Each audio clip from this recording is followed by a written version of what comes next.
All right, I'm Sherene Shalhub. I'm a vascular surgeon. How many of you in the room have seen a vascular surgeon before? Great. How many know what vascular surgeons do? All right. So a vascular surgeon is somebody who is trained in general surgery and then spends 2 more years in extra training in vascular surgery. There's new models now where people can come out of medical school and go into vascular surgery directly. I personally spent 9 years after medical school getting my training, and so that's what I do. So what do I do? Well, I'm a plumber. This is what I tell people. I work on plumbing. So that's the arteries and the veins that are outside the brain and outside the heart. So the plumbing around the heart is the purview of cardiac surgeons. The plumbing inside the head is the purview of neurosurgeons. And then everything else is what I do. And so they asked me to talk about vascular monitoring and surgery, so you can see this is going to be very biased towards what I do on a day-to-day basis. And most of the people that I see are patients who have vascular Ehlers-Danlos syndrome. I have quite a few people that I follow. And then I'll also give you an idea of just what we do in general. So I don't have any disclosures. And so we'll talk about vascular monitoring, what it means, why we do it, and how it's done. And then we'll talk about the procedures that vascular surgeons do, both endovascular and open operations, and how they can be similar or different for people who have Ehlers-Danlos syndrome, or specifically vascular Ehlers-Danlos syndrome, and how we approach those. So in general, when we talk about monitoring, we're talking about something called surveillance. That's in our, the vascular surgery lingo, we talk about surveillance. And what we're looking for abnormalities in the arteries. So we're looking for aneurysms, we're looking for dissections. And by definition, an aneurysm is just dilation of the artery. So if you ever look at an inner tube on a bike, or if you look at I actually have an aneurysm in my garden hose right now, where the wall gets weak and it starts bulging out, so that's an aneurysm. Dissection means there's a tear in the layers of the artery. So the arteries and the aorta being the biggest artery in the body, the one that comes off the heart, they basically have layers just like a rubber hose, and then if there's a break in the inside layer, that tears, and that's called a dissection. The other manifestation that we see a lot in vascular surgery, less in the population with EDS, but just in general in the population, we see these plaques, which is atherosclerosis. So that's that junk that kind of lines up on the inside. So you see that in people who have high cholesterol or a very fatty diet, or sometimes it can run in families as well. So that causes narrowing in the artery, as opposed to when you see the aneurysms where the artery is bigger. Dissections is also worth mentioning that sometimes this blood in the wall can narrow the artery, but sometimes over time, this wall becomes weak and it starts bulging out and becoming an aneurysm. And this is important to understand for you too, because when people talk about aneurysms and dissections, sometimes they don't differentiate the two, or maybe not know that aneurysms can happen after a dissection has happened in the same artery. So they're not mutually exclusive categories, but it's just something so you know. So that's what we look for when we're talking about surveillance. And why does it matter? So we published this paper a few years ago, and what we did is we were actually looking at just genotype-phenotype correlation, meaning does the mutation affect how people present in terms of their vascular disease. But what we also found is that when people knew their diagnosis, when they went to the hospital saying, I have vascular Ehlers-Danlos syndrome, and their operations were not done in an emergency setting, but done in an elective setting, meaning we knew they have the disease, we knew we have to operate on them electively, their outcomes are much better. And so I feel like the surveillance is really important, so at least we know what we're dealing with up front. And that person who has it is educated and knows what they have. So how do we do monitoring? There's different ways of monitoring.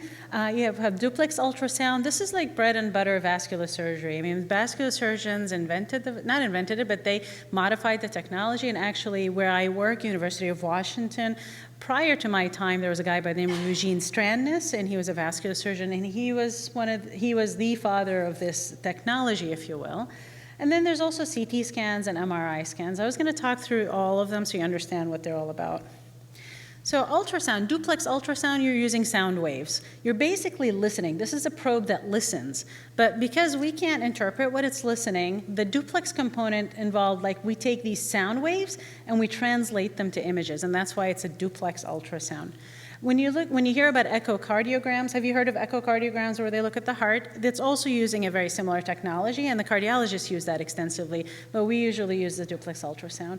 And so this is a person, for example, who has vascular Ehlers-Danlos, and we're looking at her arteries, and so you can see the flow in the artery. We can tell by these sounds, these waveforms, if this is normal flow in the artery, but we can also look at it, it gives us a picture, like this is an aneurysm right there in the artery. You see how it's big and dilated, and it shows us how there's clot inside of it, and so we can actually visualize also the anatomy. It's a really nice technology from the standpoint that you don't have to have radiation. You can get really good images. It's not especially good for planning surgery. Like we tend to be a very imaging-centric specialty, and we need actual pictures. So this is not good for planning, but this is good for diagnosing things. You also can't see inside the chest because the chest has lungs, which are full of air. Sound waves don't travel as well through the air, so we can't see inside the chest using ultrasound.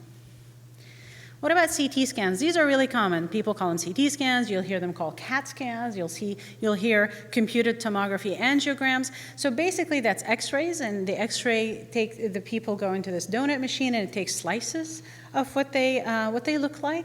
But what's nice, so it is radiation, so it does use radiation. If we're using angiogram, the angiogram function of that, then we have to start an IV to inject the dye that's going to coat the inside of the arteries.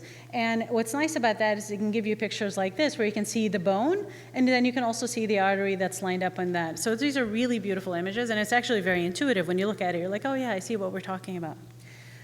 So that's the dye. And then obviously we need to use a computer software to reconstruct the images. So then it goes back, takes the images, and makes these pictures for us. Sometimes people are given oral contrast. The oral contrast coats the inside of the intestines, not the inside of the arteries. So that's a little bit different than IV contrast, which coats the inside of the arteries. And that's that CT angiogram. This is an example of what this computer software can do. So you can see I can look through the entire body. This is basically the equivalent of a physical exam, but I can see the inside of the body as opposed to looking at the outside. And it also can give us these reconstructions, which are, again, beautiful to see in the arteries themselves. What about MR scans? So MR scans are really good in terms of, again, they can give us quality images that almost looks like CT scan. That technology is constantly evolving. So for example, my hospital now has radiologists that are very good at this and can give me really good images, but it's not present at all hospitals, so it has to do with how the radiologist protocols the study. It does use magnetic fields as opposed to radiation, so no radiation involved. It does require an IV if we're looking at the angiogram function. Again, if we want to coat the inside of the arteries, it's something called gadolinium, which is different than the CT contrast, so that's what we inject. And then also, again, the computer software will reconstruct the images. Some limitations on MRs is that they are longer in terms of how long it takes to get the study. The tube is longer, and some people can feel claustrophobic and may need some sedation before they go into the tube. And then it has this really loud banging noise. If you ever had an MRI scan, it's quite dramatic. And so some people can do well with that, some people don't. And so that's part of the conversation that we have when we're talking about what study to get for somebody. So this is, I'm putting them side by side. This is a CT scan, and this is an MR scan of the same person. And it's at the base of the skull, we're looking at this carotid artery pseudoaneurysm, meaning a small aneurysm that they have there. And you can see it here on the MR. So the MR cannot give me the bony landmarks, whereas the CT scan can. And on the MR, I don't have as much detail in terms of the soft tissue around there. So I've had patients sometimes say, well, why would you choose one or the other?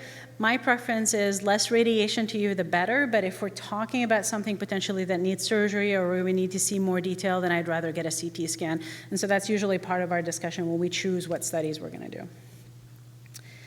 So what about vascular surgery? Like what are the things that we do? And so you'll hear these terms a lot, this endovascular repair and open surgery repair. And I just want to highlight that endovascular surgery involves two things, one called embolization and one called stents. And so that's important to understand the differences, and I'll show you those. And basically, well, how much surgery do patients, for example, in vascular Ehlers-Danlos syndrome, how much surgery do they really need? And if you look, this is a study that we're about to publish where we looked at about 86 people who've had vascular, quote, pathology. But you can see in the gold, most of the pathology is what we call non-operative, where we know it's there, we can manage it medically, and proportionally less speaking people need some intervention. And in this case, it's in blue, and most of that is endo, and most of that was embolization. And that's really important because I've even noticed among our colleagues who are not in vascular surgery, they say, oh, can't you do it endovascular? And it's like, well, there's some subtleties to it, so I'll show you about that. I'll show you what that means. So what endovascular surgery means is that we're doing the surgery from inside the artery. We usually go in the femoral artery in the groin, we put in these sheaths, and then we put in wires and catheters up top. And this is done we can do it in the operating room or in the angio suite. And we're looking at these screens, so we're using X-ray to see the inside of the arteries. So we give dye, similar to the dye that we use in CT scans, and that's how we see what we're working on, and we get our devices delivered.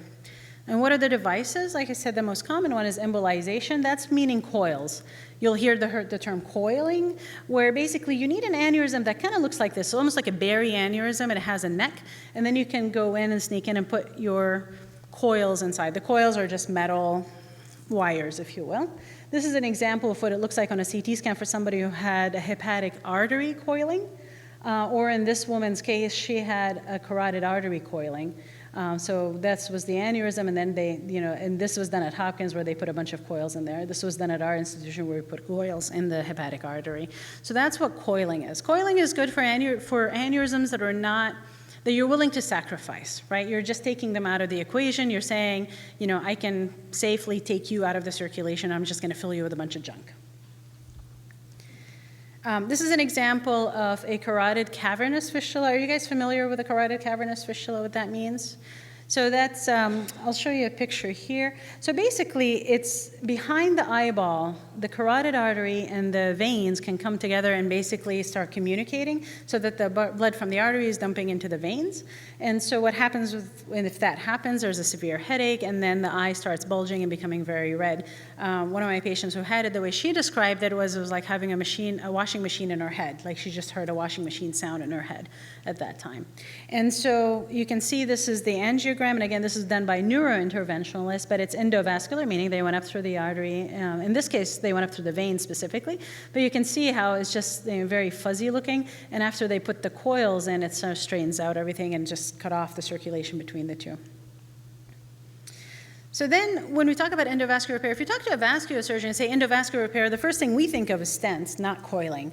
Whereas if you go and talk to an interventional radiologist and you say endovascular repair, they'll think coiling. So it shows you the bias in our specialties.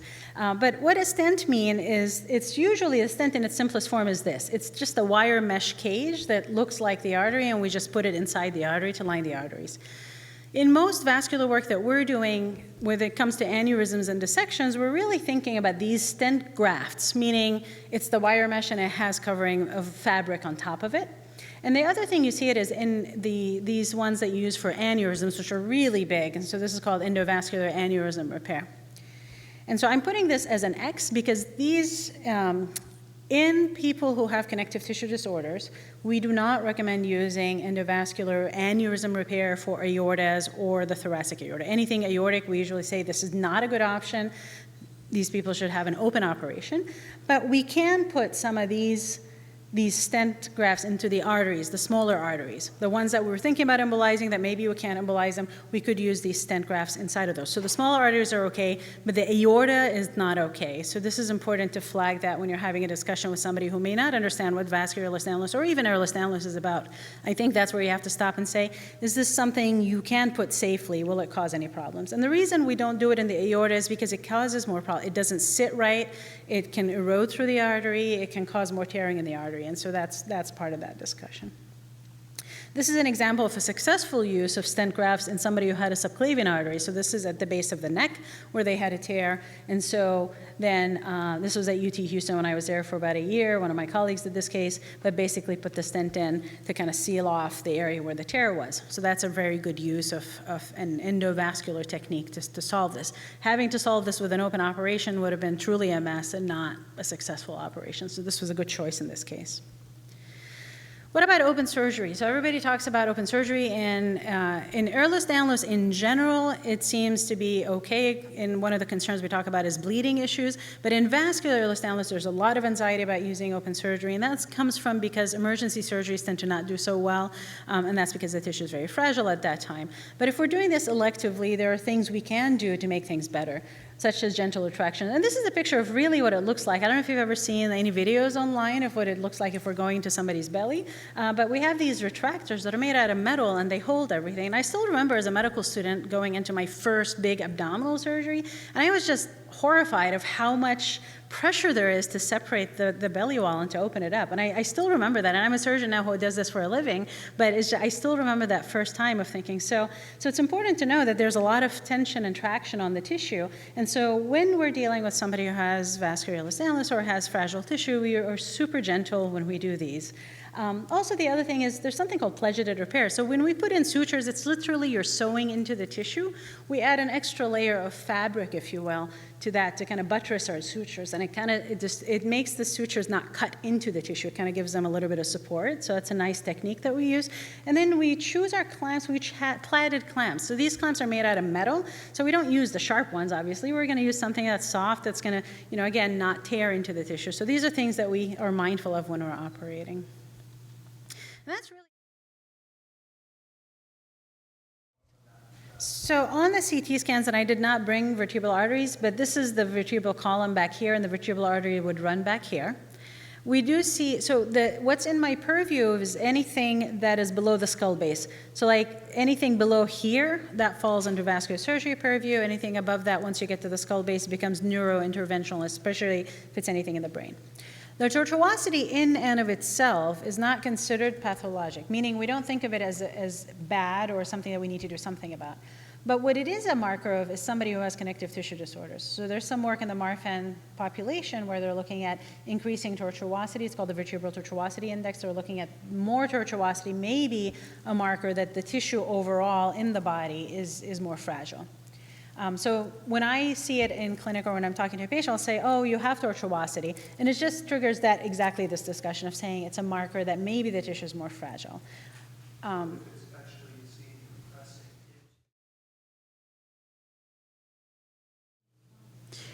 So it's the same technology, but it's what they're looking for. So an echo specifically is looking at the heart, and it's looking at the ascending aorta, which is the first part of the aorta. And the reason that's popular in vascular Ehlers-Danlos as a recommendation is because it's based on the recommendations from the Marfan syndrome phenomenon.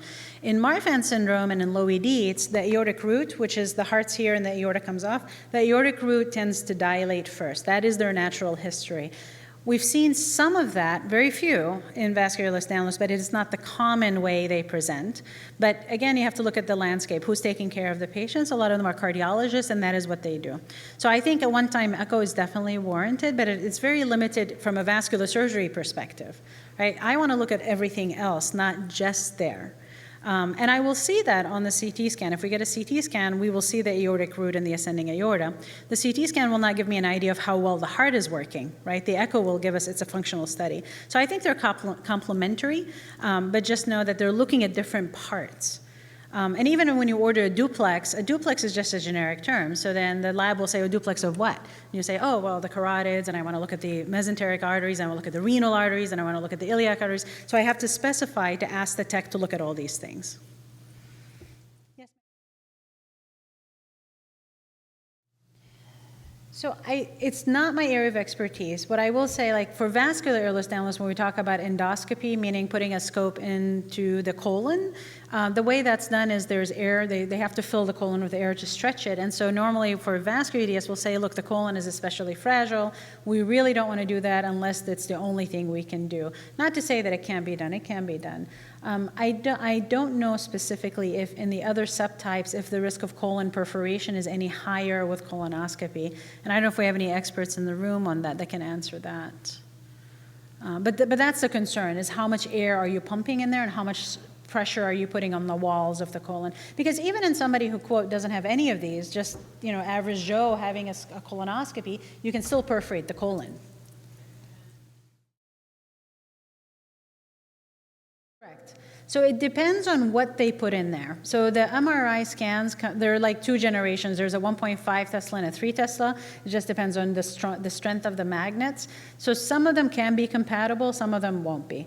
And what's interesting about once you put stents in or coils in, what'll happen is the magnet will not see them. So it's like a blind spot on the imaging.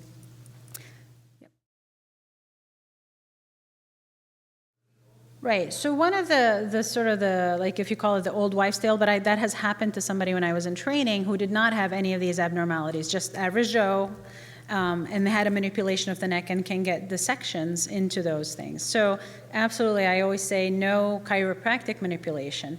For massage, anyways, the massage therapists are taught not to massage you over the carotids. Like that's just basic.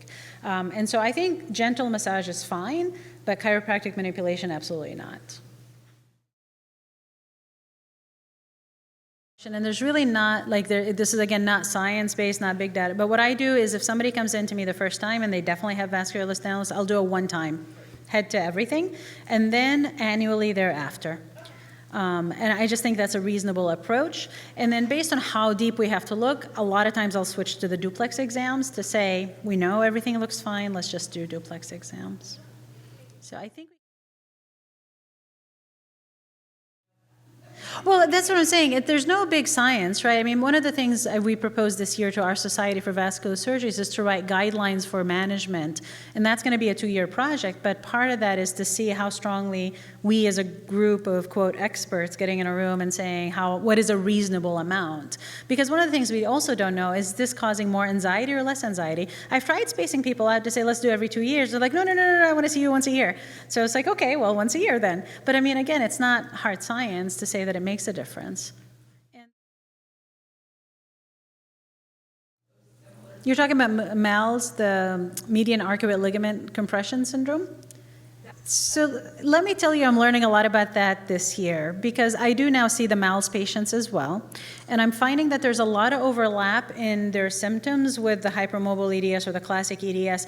And literally that area is not very well explored in vascular surgery. But what I had now said is I want to see them because I think there's overlap. And I think it's a pain phenomenon. It's compression. It's not an artery issue. It's compression on the nerves. And it's a magnified pain response to that compression. That's my working hypothesis on why the treatment of taking down the fibers makes it better. Pelvic congestion syndrome also seems to be maybe more overrepresented in people with either classic or hypermobile EDS. And I like literally listening to the talks today and then reading some articles yesterday. It's like, oh, I need to go back and revisit that. I don't take care of pelvic congestion syndrome, but one of my partners who's a vein expert really does a lot. So I wanted to go back and chat with him about that. He's like a world leader on that particular topic to, again, explore that. And I think part of this, why it's great for me even to come here is to realize how wide the spectrum is of presentation and to be more aware of and to look for these things. I mean, the mind doesn't see what the mind doesn't know, right? So thank you. I'm going to be around, and I'm happy to take any other questions. Thanks for your time.